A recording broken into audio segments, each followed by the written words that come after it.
I'm a crazy optimist. I think if we look at the past and we're being dragged down by some of the pessimistic and bad stuff that's happening, I don't think that is constructive. So let's try and focus on the good stuff.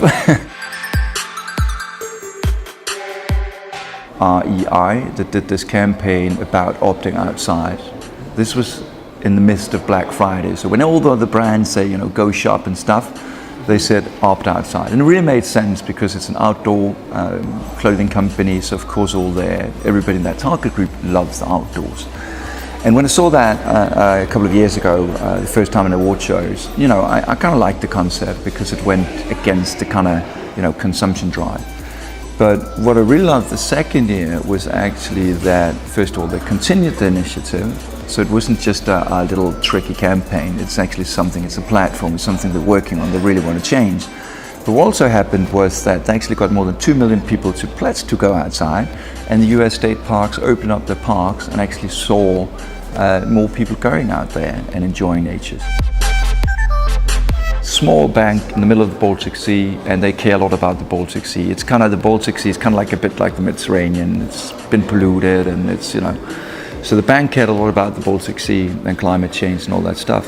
So what they did was when you get your bank statement, next to that you'd actually have a carbon footprint. So what you do equates with a certain carbon footprint, and then you can kind of change behaviors. And I just love that. So wonderful, so easy. And I think it got people to think twice about how they consume and how that affects the environment. One of the projects that I actually have come across is the Startup Slovenia project, and the reason why I really like that is it's really like a pivot into what brands and agencies should be doing, because I think we're stuck in this short-term thinking, like quarter results and all that stuff, and we forget the brand, we forget the bigger pull. And I think what Startup Slovenia did was it was a platform, and it continues to kind of drive entrepreneurship. It drives economic growth. It invests in people ideas. There's an economic empowerment element in it.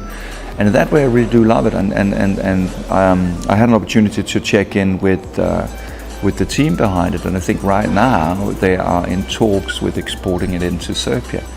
And I think that's amazing.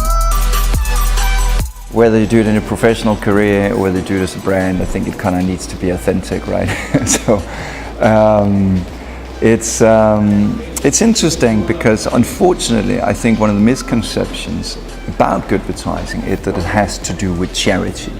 That, just because there's good in the word, it kind of seems like a moral kind of lecture of sorts. And that was not at all my intention, because in so many ways I actually do believe that is the way forward for business.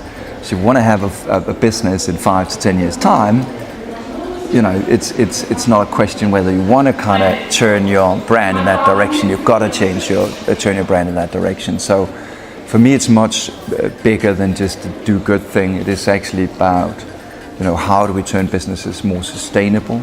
How do we create more sustainable business models? And to be frank, the crap about the advertising industry is that we, for the most time, is just pushing consumption. And we forget what I think is incredibly important, and that is being brand custodians, to build long-lasting, sustainable brands. So I think we're at a pivotal point right now in terms of kind of going the Goodvertising way or the badvertising way.